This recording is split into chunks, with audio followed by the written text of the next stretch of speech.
اور آج ہم بات کریں گے فتح مکہ کے حوالے سے. آپ صلی اللہ علیہ وسلم کو جب مکے سے در میں کس طرح سے الفاظ لوں مجھے سمجھ میں نہیں آ رہا ہے، لیکن جب آپ مکہ مکرمہ سے اور باقی مسلمانوں کو جیسے وہاں سے نکالا گیا وہ ہم سب کے سامنے ہے. اور صرف 8 سالوں میں حضور اکرم صلی اللہ علیہ وسلم پوری طاقت کے ساتھ جب واپس لوٹتے ہیں تو جو قریش قبیلہ ہے وہ پریشان ہو جاتا ہے. اور یہ اتنا ایک انٹرسٹنگ پارٹ ہے ہماری اسلامک ہسٹری کا، جس کو جب ہم ڈسکس کرتے ہیں تو آپ یقین کریں روح کانپ اٹھتی ہے، اور ایسا یقین اور پختہ ہوتا ہے جب اس کے بارے میں جانتے ہیں. سو بسم اللہ کرتے ہیں مفتی حنیف قریشی صاحب سے کچھ ایک دو اور چیزیں ہیں جو بڑی امپورٹنٹ ہیں مفتی صاحب، کیونکہ ہر سال ہم یہیں سے بات کرتے ہیں.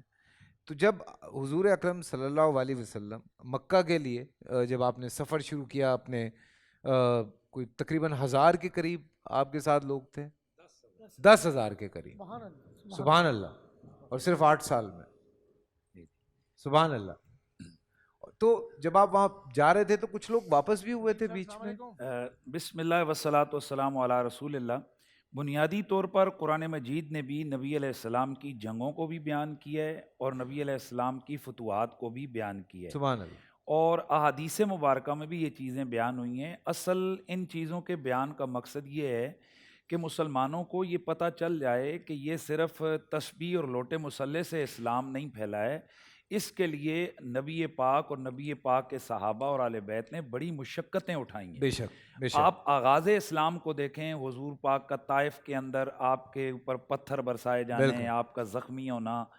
پھر سب سے دردناک تو وہ ہے کہ نبی علیہ السلام کا 3 سال تک شیب ابی طالب کے اندر بالکل تمام سوشل بائیکاٹ ہو جانا، اور پھر وہاں اکیلے خاندان بنو ہاشم کا اس ظلم و ستم کا مقابلہ کرنا.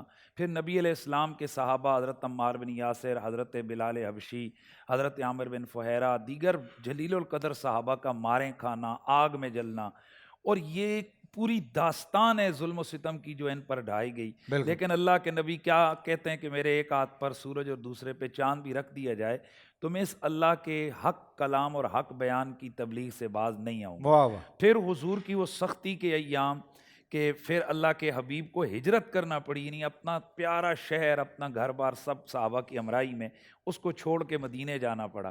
اب مدینے جا کے حالات بدلے، مدینے کے وہ جان نثار صحابہ میسر آئے، وہ ایک ماحول انوائرمنٹ ایسا آیا کہ پھر وہی مدینہ ہے، وہاں بدر لڑی گئی، وہاں احد لڑی گئی، پھر وہیں پر جناب خیبر ہوئی، اور مسلمان الحمدللہ مختصر سے عرصے کے اندر قوت میں آ گئے. اور پھر قرآن آ گیا. قرآن کیا کہتا ہے؟ اذا جاء نصر اللہ والفتح ورأیت الناس يدخلون فی دین اللہ افواجا فسبح بحمد ربک واستغفرہ انہ کان توابا. اب یہ ذرا دیکھا جائے کہ یہ جنگیں بیان کرنے کا یہ بھی مطلب ہے کہ مسلمانوں کو آداب جنگ کا بھی پتہ چلے. امن کا تو پتہ ہے، یعنی ہم نے اگر جنگ لڑنی ہے تو کیا ہے. اسی لیے نبی علیہ السلام نے بہت سارے آداب بتائے جنگوں کے، اور خود جنگیں لڑ کے بتایا.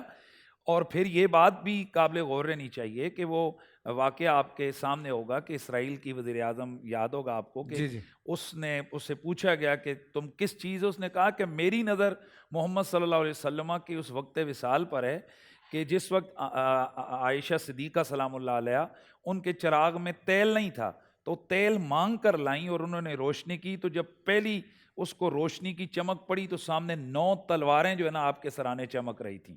تو اس نے کہا کہ یہاں سے ہم نے سیکھا ہے کہ دنیا یہ نہیں دیکھتی ہے کہ آپ کیا کھا کر سوئیں اور کیا اٹھ کر آپ نے کھائے، دنیا تو یہ دیکھتی ہے کہ تمہارے پاس پاور کتنی ہے. تو اللہ کے نبی نے اپنی امت کو اس حوالے سے بھی ایجوکیٹ کیا، بتایا.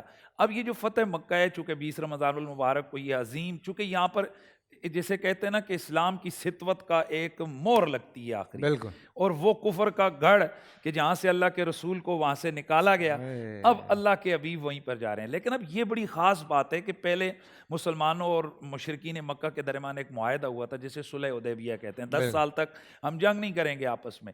اب وہ توڑا کس نے؟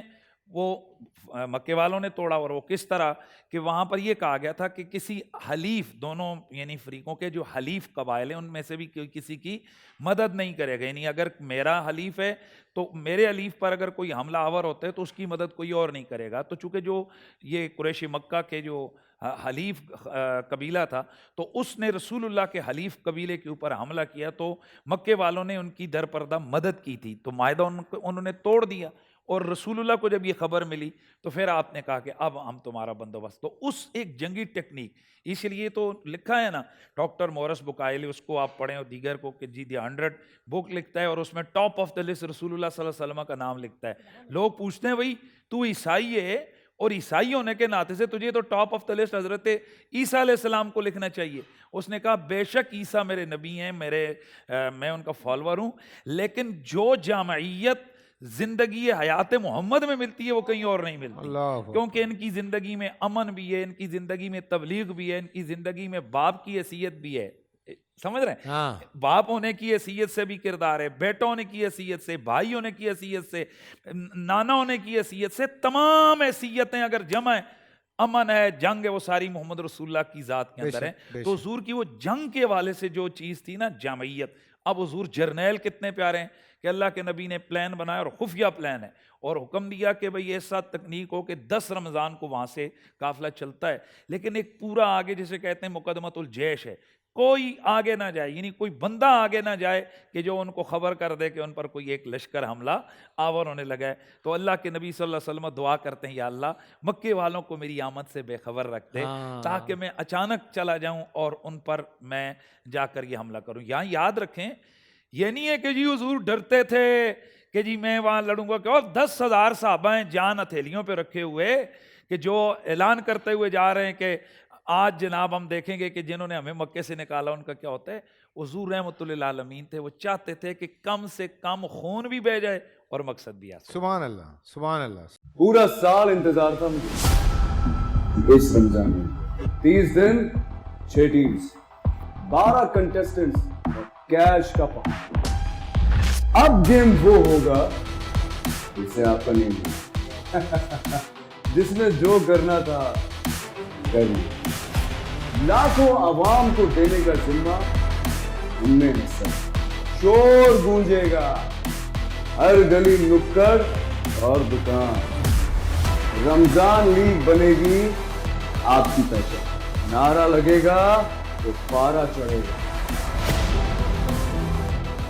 گیم شو ایسے چلے گا، رمضان لیگ، روزانہ شام 7 بجے صرف بول انٹرٹینمنٹ پر۔